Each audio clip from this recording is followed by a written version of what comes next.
Subscribe करें और bell दबाएं ताकि कोई खबर रह न जाए।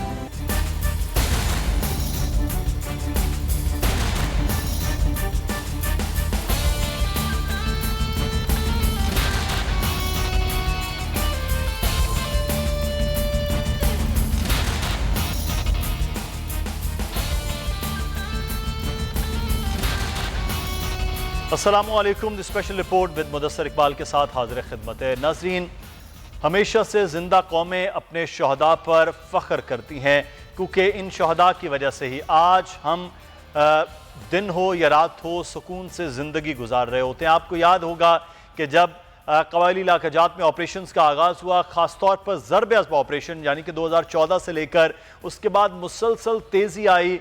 हज़ारों जानें अफसरान ने, सिपाहियों ने, इस कौम के लोगों ने दी हैं। लेकिन आज इस बात का फ़ख्र है कि पाकिस्तान दहशतगर्दी के ख़िलाफ़ जंग में कामयाब, ये हम नहीं बल्कि पूरी दुनिया की ताकतें भी कह रही हैं। आज भी एक अफसोसनाक वाक़या इसी सिलसिले में हुआ जब ये कौमी ऑपरेशन था और कर्नल मुजीबुर रहमान लीड कर रहे थे फ्रंट से, और जब जवाबी वहाँ से फायरिंग का वाक़या हुआ तो उसके बाद उनकी शहादत हो गई। पाकिस्तानी फ़ौज का ये फ़ख्र है और पाकिस्तानी कौम के लिए फ़ख्र का बायस है कि इसके हमेशा से अफसरान फ्रंट से खुद लीड कर रहे होते हैं इस सारे अमल का। हम बात करेंगे, हमारे साथ इस वक्त मौजूद हैं lieutenant general retired Amjad Shoaib साहब। बहुत शुक्रिया जनरल साहब आपके वक्त का। यकीनी तौर पर कौमों को फ़ख्र होता है ऐसे अफसरान पर, ऐसे शहदा पर, लेकिन एक है कि इतना बड़ा एक ज़बरदस्त किस्म का अफसर जो है वो आज हम में नहीं है। लेकिन पाकिस्तानी आर्मी का ये खासा ज़रूर रहा है कि ये अपने अफसरान के ज़रिए खुद लीड कर रहे होते हैं और यही एक प्रोफेशनल सोल्जर्स का और उसके साथ साथ एक जो जज्बा ईमानी है वो नज़र आ रहा होता है। सर, क्या कहेंगे कर्नल साहब की शहादत के हवाले से? देखिए जी, एक तो ये फैमिली और आर्मी के लिए भी एक नुकसान है कि कितना क्वालिफाइड और बहादुर ऑफिसर वो चला गया, लेकिन बहरहाल वो पीछे एक तारीख रकम कर गया और उसके साथ साथ अपनी कौम के लिए अपनी जान का नजराना पेश करके दूसरों की जानों की हिफाजत कर गया। ये तो हमारे लिए काबिल फख्र बात है और यही चीज़ है पाकिस्तान आर्मी की कि हमेशा से यहाँ पे तमाम जंगों का डेटा निकाल के देख लें, हमारी ऑफिसर की जवान रेशो जो है शहादत की वो बाकी दुनिया से बहुत ज़्यादा है, बहुत बेहतर है। और उसकी बुनियादी वजह ये है कि एक जज्बा शहादत और फिर दूसरा ये कि वतन से मोहब्बत, और हर शख्स जो है वो इसमें सबकत ले जाना चाहता है। अब बात यह है कि ये वाकया हुआ, आप देखिए कि इसके बाद जब वहाँ से सर्च ऑपरेशन हुआ तो बहुत कुछ निकला, वेपन्स भी निकले, कम्युनिकेशन इक्विपमेंट निकला, एक्सप्लोसिव निकले। अब इन हालात में जबकि ये एरियाज बड़ी हद तक महफूज हो चुके हैं तो ये यहाँ पे निकलना या किसी का इस तरह चीजें पहुंचा देना वो हो नहीं सकता जब तक कि वहाँ पे मुकामी सतह पे उसको कहीं ना कहीं कोई सपोर्ट हासिल है। बिल्कुल। अब वो सपोर्ट जो जहाँ पे है जिस इलाके में, वही इलाका अमूमन आप उसी में लोगों को ढूंढते भी हैं और इसमें ढूंढने के लिए कोई ऐसा मसला नहीं है। आप सोचिए कि आपके दुश्मन बाहर बैठे हुए एनडीएस है, रॉ है, वो तो ये काम कर रहे हैं और लगे हुए हैं, उनको पूरी कोशिश है। और खासतौर पर जब से ये अफगानिस्तान और अफगान तालिबान और अमेरिका का माहिदा हुआ उसके बाद से तो भारत मुखलाया हुआ है और वो कर गुजरने के ऊपर कारबंद है कि कुछ न कुछ हो जाए और ये इलाका डिस्टर्ब हो। आपने देखा कि काबुल में भी इन्होंने करवाया, उससे भी भारत पीछे था।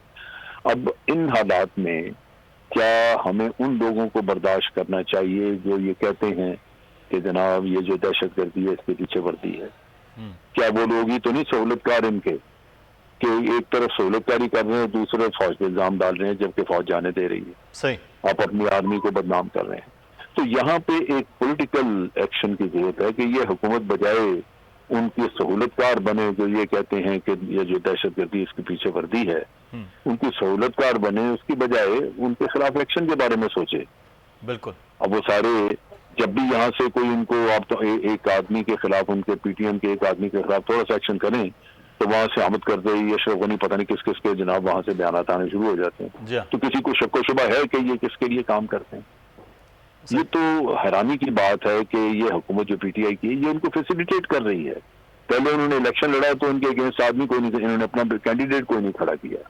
फिर इमरान खान साहब स्टेटमेंट्स देते रहे कि जिनके मुतालबात बिल्कुल जायज हैं, या तो आपकी समझ में कोई फतूर है कि आपको पता नहीं कि मुतालबा जायज है या नहीं, या फिर आप बिल्कुल एक पॉलिटिकल गेम ऐसी ये खेल रहे हैं तो कि मुझे हुकूमतों को भी अब फैसला करना है कि ये क्या किया जाए ऐसे लोगों का जो रियासत के हवाले से और रियासत के ऐसे इदारों के हवाले से इस किस्म की सोच या इस किस्म की सोच को परवान चढ़ाने की कोशिश भी कर रहे हैं। बहरहाल कल मुजीबुर रहमान की शहादत के लिए जहाँ तक जितना पाकिस्तान की फोर्सेस को नुकसान है उसी तरह से कौम का फ़ख्र भी है। बहुत शुक्रिया जनरल अमजद शेख साहब हमारे साथ मौजूद। आगे बढ़ेंगे, अब कुछ बात कर लेते हैं पॉलिटिकल सिचुएशन के हवाले से। कुछ ही देर पहले वज़ीर आज़म पाकिस्तान इमरान खान खिताब भी कर रहे थे मोहम्मद एजेंसी में, वहाँ पर भी उन्होंने वही बात जो बहुत पहले से वो करते आ रहे हैं कि मुल्क लूटने वालों को वो नहीं छोड़ेंगे। साथ ही साथ उन्होंने कहा जितना पैसा हमने टैक्स में इकट्ठा किया वो माजी की हुकूमतों के कर्ज उतारने में हमें हुआ, लेकिन वो भागेंगे नहीं, क्योंकि अगर जो लीडर होता है जो कह रहे हैं कि इस कौम के साथ है वो भाग जाते हैं, मैं ऐसा नहीं करूँगा। अच्छा, हमारे साथ इस वक्त मौजूद हैं सिद्दीक अल फारूक साहब, पाकिस्तान मुस्लिम नून के सीनियर रहनुमा है। सिद्दीक अल फारूक साहब, बहुत शुक्रिया आपके वक्त का। एक तो मैं खान साहब का यह बयान है, मैं चाहूँगा आपका रद्द-ए-अमल ज़रूर हो, फिर आगे चल के मैं आपसे बात करूँगा। पंजाब हुकूमत कुछ सवालात हैं वो आपसे बात की जाएगी।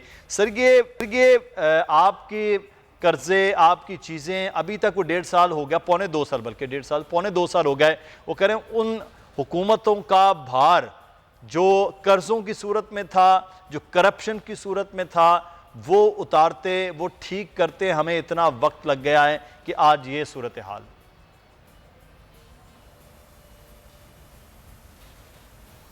बिस्मिल्लाहिर्रहमानिर्रहीम। बात यह है जी कि नालायक लोग जो होते हैं, चूँकि वो काम कर नहीं सकते, तो अपनी जान बचाने के लिए और अपने हामियों के सामने अपने आप को सच्चा बनाने के लिए वो इसी तरह गालियां देते हैं और अपने सारी नाकामियों का इल्ज़ाम भी माजी पर डालते हैं। अब इमरान खान साहब जिनका बयान अभी मुझे आपने ये बताया है, ये अपने ही वज़ीर ख़ज़ाना असद उमर की अक्टूबर की प्रेस कॉन्फ्रेंस पिछले साल की देख लें कि उसमें उन्होंने ये कहा कि हमें $18 बिलियन फॉरेक्स रिज़र्व या ज़र मुबादला के ज़ख़ायर विरसे में मिले हैं। उनके वज़ीर हमाद अज़हर ने बताया कौमी असम्बली में कि मुस्लिम लीग नून की हुकूमत ने $35 बिलियन कर्ज़ा लिया 5 साल में और 33.51 बिलियन वापस कर दिया, तो पीछे तो $1.5 बिलियन से भी कम रह गया। अब ये कहें ना कि आपने जो रुपए की कीमत कम की है उसकी वजह से कर्जा 1.5 गुना हो गया है, नंबर 1। नंबर 2, ये कर्ज़े और मईशत और रोज़गार उस वक्त मिलता है जब आपकी मईशत को फ़रोग़ मिले, प्रॉस्पर कर रही हो, ग्रो कर रही हो, जिसे अंग्रेज़ी में कहते हैं। मईशत तो आपने आते ही CPEC बंद कर दिया, आपने आते ही और कंट्रोवर्सीज, आपने आते ही नैब को जनाब अली इस्तेमाल करना शुरू कर दिया, लोग भाग गए। आपने सारे जनाब बजाय काम करने के आपने काम बंद करने शुरू कर दिए।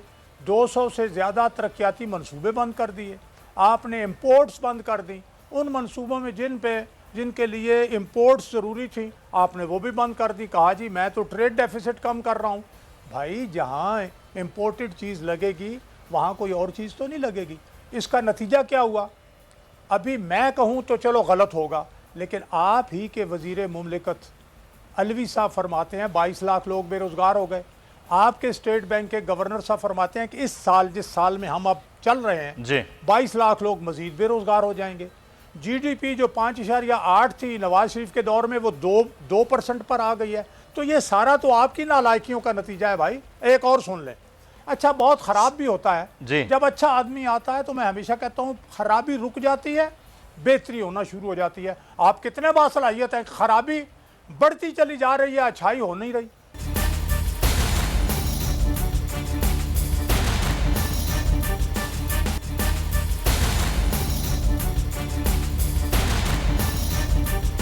सिद्दीक अल फारूक साहब पाकिस्तान मुस्लिम नून के सीनियर रहनुमा हमारे साथ मौजूद हैं। उस्मान सईद बसरा साहब ने भी हमें ज्वाइन किया है, पाकिस्तान तहरीक इंसाफ के रहनुमा, तर्जुमान पंजाब हुकूमत हैं। उस्मान सईद बसरा साहब, चलिए यहीं से बात, आपके आने से पहले भी हम मईशत के हवाले से बात कर रहे थे।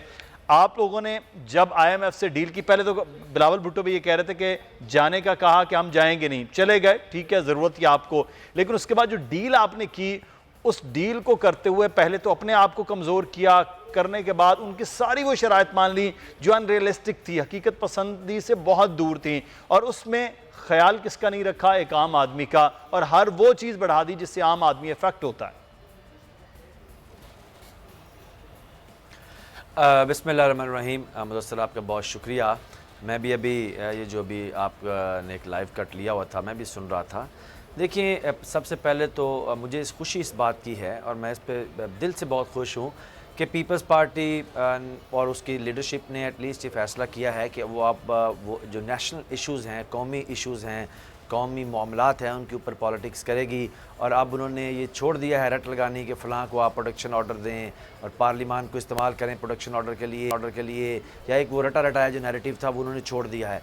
खुशी है कि उन्होंने मईशत के ऊपर बात करना शुरू की है जो पाकिस्तान का बहुत अहम मसला है। लेकिन इससे भी ज़्यादा जो इम्पॉर्टेंट बात वो जानने की ये है कि आज पाकिस्तान जिन मुआशी सूरत हाल से जिस दगरगू मुआशी सूरत हाल का शिकार है, जिस वर्लपूल के अंदर हम आज इकनॉमिकली फंसे हुए हैं, ये वही साहब हैं, ये उन्हीं की पार्टी को रिप्रेजेंट करते हैं, ये उन्हीं की पार्टी के वसीयत के लेके आके मालिक बने हुए हैं जो सारे मैस के ज़िम्मेदार हैं। ये जब हुकूमत में थे तो इन्होंने 3 दफ़ा IMF से के पास गए, 1-2 दफ़ा नहीं 3 दफ़ा IMF के पास गए। आज मैं इनसे गुजारिश करना चाहता था क्योंकि ये तो वन साइड बात कर रहे थे, हमारी तो सुन नहीं पा रहे थे। चलिए आपके प्रोग्राम के तवज्जो से मुदस्सर मैं इनके तक ये बात पहुँचाऊँगा कि 18वीं तरमीम के बाद जनाब पिसरे जरदारी साहब, आपको मैं बता देता हूँ कि 18वीं तरमीम के बाद इख्तियारात मुंतकिल हो गए हैं सूबों तक। आप सूबों को कोई नहीं रोक रहा। 12 साल से सूबा सिंध के अंदर आपकी हुकूमत है। ज़रा आप जब इकॉनमी पे बात करते हैं और अभी आप कह रहे थे मुस्लिम लीग नून ने भी ये किया और उसके बाद हमें भी कह रहे थे हमने ये किया, तो ये खुद बताएं कि जब ये सिंध के अंदर 12 साल से जो पावर इनके पास चली गई है, डिवॉल्व होकर चली गई है, तो इन 12 सालों के अंदर तीसरी दफ़ा की मतवातर हुकूमत में इन्होंने कौन सा कारहाय गंज नुमाया अंजाम दिया है। आप आज भी यकीन कीजिए कि पूरे पाकिस्तान के अंदर तालीमी लिहाज से सबसे पस्त तालीमी मेयार सिंध का है।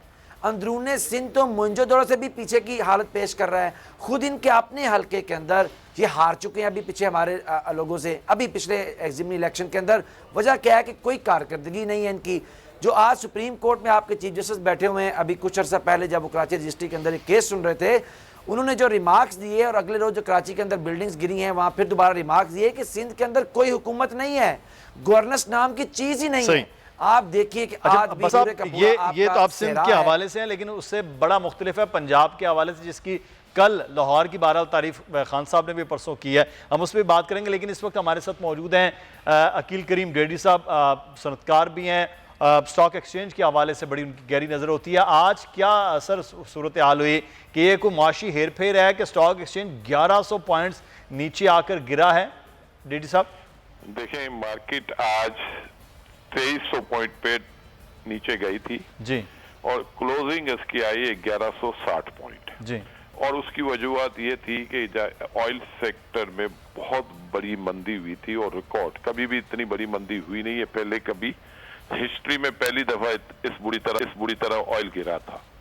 तो आप ये देखें कि 30% ऑयल की प्राइस गिरी है और हमारा हेवी वेट जो है ऑयल एंड गैस सेक्टर है। तो जाहिर बात है कि ऑयल एंड गैस सेक्टर को जाहिर बात है कि नीचे होना था ऑयल प्राइस की वजह से। लेकिन पाकिस्तान के लिए, अगर पाकिस्तान की इकोनॉमी के लिए अगर हम सोचे तो ये पाकिस्तान के लिए गुड साइन है। उसकी वजह ये है कि हम ऑयल भी इंपोर्ट करते हैं, LNG भी हम इंपोर्ट करते हैं, और हमारा जो सबसे बड़ा इंपोर्ट का बिल है वो यही क्रूड ऑयल वगैरह का है। और इसके गिरने की वजह से जो रिकवरी जो हमने देखी उसकी वजह भी यही थी कि पाकिस्तान की इकोनॉमी के लिए ये गुड साइन है, क्योंकि आने वाले दिनों में आप देखेंगे कि ऑयल की प्राइस 30-35% कम से कम होगी, और इतनी बड़ी प्राइस कम होगी तो आपके इन्फ्लेशन के नंबर नीचे आएंगे। जब आपके इन्फ्लेशन के नंबर नीचे आएंगे तो आपके इंटरेस्ट रेट नीचे आएंगे।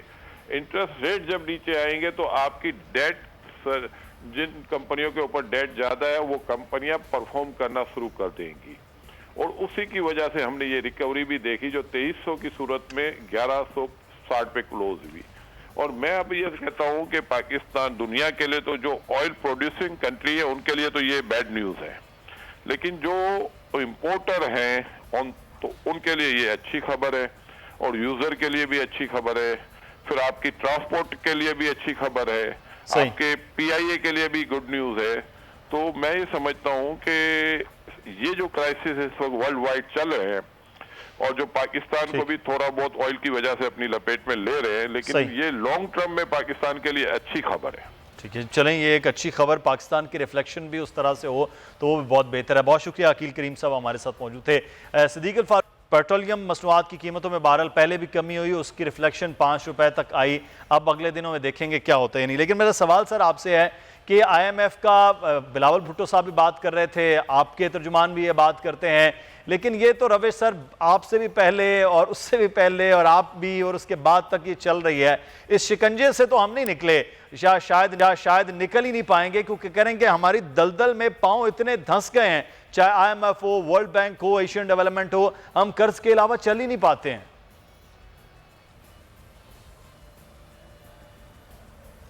जी, आपने दुरुस्त कहा। पहली बात तो ये है कि ये जो इस वक्त कीमतें गिरी हैं तेल की, हमारे दौर में गिरी थी तो हमने आवाम पर इनके जो मुस्बत असरात थे वो मुंतकिल कर दिए थे जी। पेट्रोल को 65 रुपये लीटर कर दिया था, तो अब गिरी हैं हमारे दौर से भी ज़्यादा। तो पहली बात तो ये है कि ये 65-70 रुपये कर देना चाहिए पेट्रोल, क्योंकि उस वक्त इमरान खान साहब कहते थे 40 रुपये लीटर करो, नंबर 1।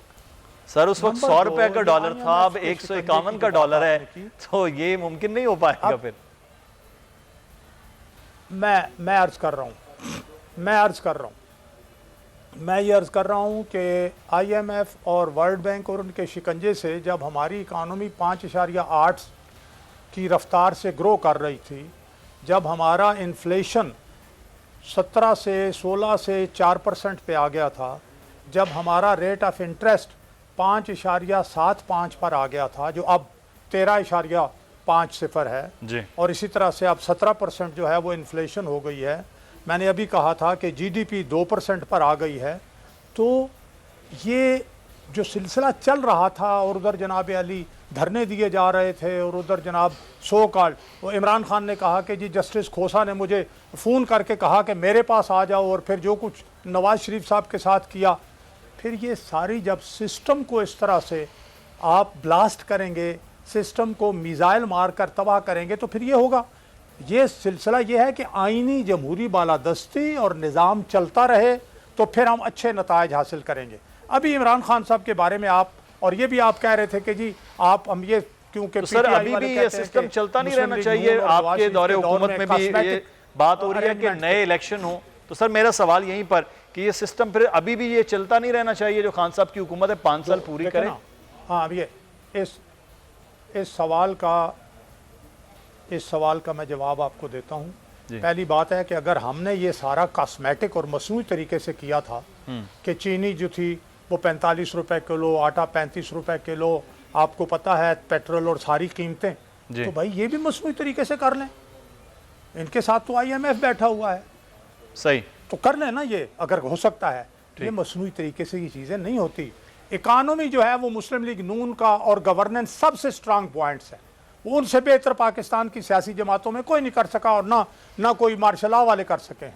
सही, इसलिए मैं ये अर्ज करूंगा कि जो आपने इसी पे जवाब आप ले लें या आप सर आपने बड़ी जबरदस्त बात की, मैं इसके जवाब जरूरी लेना। जाली निजाम है, सही, ये जाली निजाम है, ठीक है, इसलिए तब्दील होना जरूरी है। अच्छा बस साहब, मसनूई तरीकों वालों ने 70 रुपए से ज्यादा पेट्रोल नहीं होने दिया, चीज़ें नहीं होने दी, आटा था, चीनी थी, तमाम तर चीज़ें थी। आपके आते हुए हकीकी तौर पर ये इतनी महंगाई अगर हो जाए कि डॉलर सबसे पहले ऊपर जाए, बाकी तमाम तर चीज़ें, तो फिर इसको तब्दीली कहेंगे?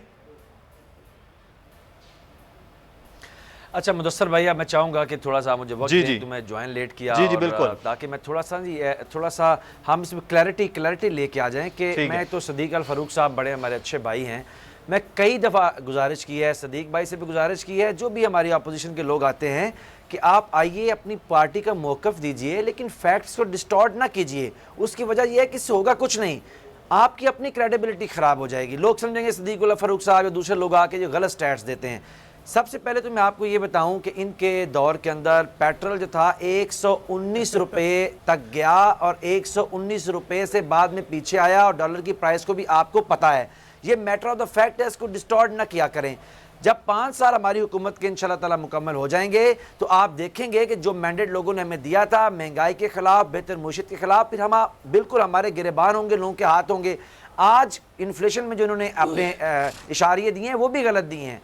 पिछले महीने के अंदर इन्फ्लेशन जो थी वो 18 पे थी, 17 पॉइंट थी जो इन्होंने सही कहा। आज जो इन्फ्लेशन है, वो 11.4% है और इंशाल्लाह मेरे अल्लाह ने चाहा तो अगले महीने में जब हम दाखिल होंगे तो ये सिंगल डिजिट में आ जाएगी। Mark my words. आज कौम जो है वो उम्मीद के साथ अपने वज़ीर आज़म की तरफ देख रही है। आज के स्टॉक मार्केट तो आपको अकील करीम बेडी साहब ने बता दिया क्यों गिरी। इसके अलावा स्टॉक मार्केट ने फिनोमिनल काम किया है। इन हालात के अंदर भी आपकी हुकूमत ने अल्हम्दुलिल्लाह, जिसके वज़ीर हमने इन्फ्लेशन के ऊपर काबू पाया है और पिछले महीने के अंदर 2% इन्फ्लेशन कम हुई और महंगाई में भी कमी आई। इसका एतराफ पूरी दुनिया कर रही है। सर्वेज अभी गैलप क्या है, लोगों ने कहा कि हमें अपनी हुकूमत के ऊपर एतमाद है। मैं आपको सही इशारे देता हूं ताकि सदीक अल फारूक साहब टेलीविजन पे जब जाएं, बेशक उनको कोट ना करें लेकिन अपने गलत भी ना करें। आज आपकी एक्सपोर्ट्स जो हैं, आज आपकी एक्सपोर्ट अल्हम्दुलिल्लाह 5.7% इंक्रीज कर गई हैं पिछले इस साल के मुकाबले में। आज जब मैं बैठा हुआ हूं तो हमारी जो फॉरेन रेमिटेंस है, जो बाहर से लोग अपने वज़ीर-ए-आज़म पे एतमाद करके बैंकों के जरिए पैसा भेज रहे हैं, 17.8% इंक्रीज किया है पिछले साल के मुकाबले में। इस वक्त में आज आपकी हुकूमत ने मुझे आपको यहाँ पे मैं आपको दोबारा से आपके पास आता हूँ बस साहब, मैं आपको, लेकिन सिद्दीक साहब से मैं फाइनली कमेंट लूँ। सिद्दीक साहब, ये सारा गोरख धंधा एक आम आदमी जब समझता है कि ये बताया जा रहा है, ये बताया जा रहा है, ये सारे को कंफ्यूज है कि मुस्लिम नून ये थी, पीपल्स पार्टी ये थी, पीटीआई ये थी, तो इस गोरख धंधे में गुजरना है वक्त।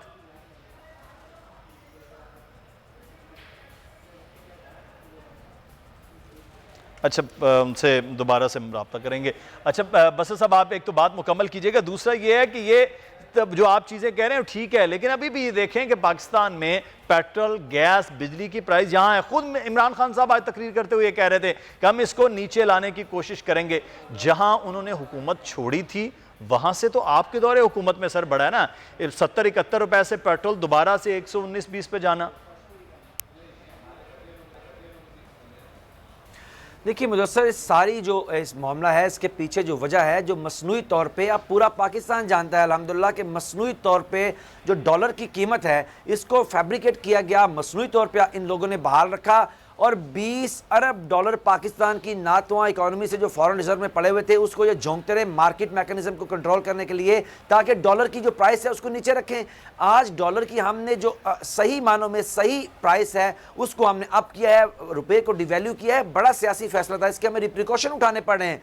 लेकिन आप देखेंगे कि आप रुपया आपका कदरे इस्तेहकाम की तरफ जा रहा है और डॉलर जो है उसका ऊपर जाना बिल्कुल रुक गया है। यहाँ लोगों ने बड़े सट्टेबाजी की कि शायद डॉलर कभी रुक नहीं पाएगा। अब आप देखिए कि इकोनॉमी जो है वो मस्बत तौर पे सामने आना शुरू हो गई है। प्राइम मिनिस्टर इमरान खान की टीम ने, जो अभी सदीक भाई कह रहे थे, बड़े अफसोस की बात है, टेलीविजन पे ऐसी बात नहीं करनी चाहिए कि अगर इन्होंने जाली तरीके से किया था, कह रहे हैं इमरान खान की टीम भी जाली तरीके से कर ले। इमरान खान की हुकूमत जो करेगी इंशाल्लाह ताला पाकिस्तान की आने वाली नस्लों के लिए करेगी और बुनियादी सी एक चीज थी खात्मा हो गया। आपका क्योंकि ताल्लुक मतलब शहरी मामलात से भी है, देहात के भी चीजें जानते हैं, आप भी जानते हैं गंदम कहाँ से कैसे निकलती है, किधर पहुंचती है, कैसे स्टॉक होती है, कैसे एक्सपोर्ट हो गई। अब गंदम और चीनी जैसी चीज़ें हैं वो आप कंट्रोल नहीं कर सके तो बाकी इतना बड़ी मईशत को कंट्रोल, हमारा तो वो सवाल बनता है कि गंदम थी, गायब कहाँ हुई, कीमतें कहाँ गई, कौन लोग था, आज तक सामने नहीं आ सका। चीनी थी, किधर गई, कैसे गायब हुई, किसने फ़ायदा उठाया, आज तक सामने नहीं आ सका। तो फिर बाकी इकोनॉमी को किस तरह कहा जाए। अच्छा मुदस्सर, ये आपने बड़ा अच्छा सवाल किया और मैं इसका जवाब देने के लिए एक हुकूमत के अलावा ज़्यादा रेलिवेंट इसलिए हूँ कि मैं खुद भी जिम्मेदार हूँ। मैंने इसीलिए आपसे सवाल किया है। पिछले 10 साल में मुदस्सर, पिछले 10 साल में ये पहला मौका है, लेकिन बदकिस्मती ये है कि यहाँ नाउमीदी फैलाने और नाउमीदी का कारोबार करने वालों ने कौम को इसमें भी खुश नहीं होने दिया। 10 साल में पहली दफ़ा हुआ है कि आपके किसान को जो मुआवजा मिला है आपकी धान, यानी आपको जिसको हम मुंजी बोलते हैं, यानी कि चावल की फसल के ऊपर 10 साल में इतना मुनाफा नहीं मिला।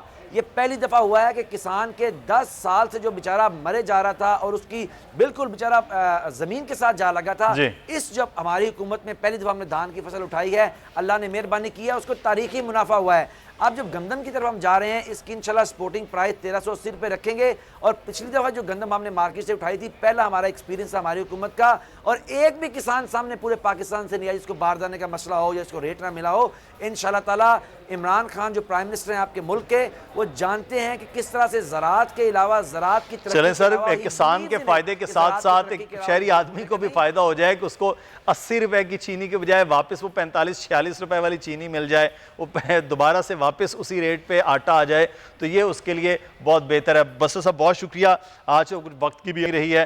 बिलावल भुट्टो ज़रदारी खिताब कर रहे थे। प्रोग्राम से मुदस्सिर इकबाल को इजाज़त दीजिए। अल्लाह हाफिज़।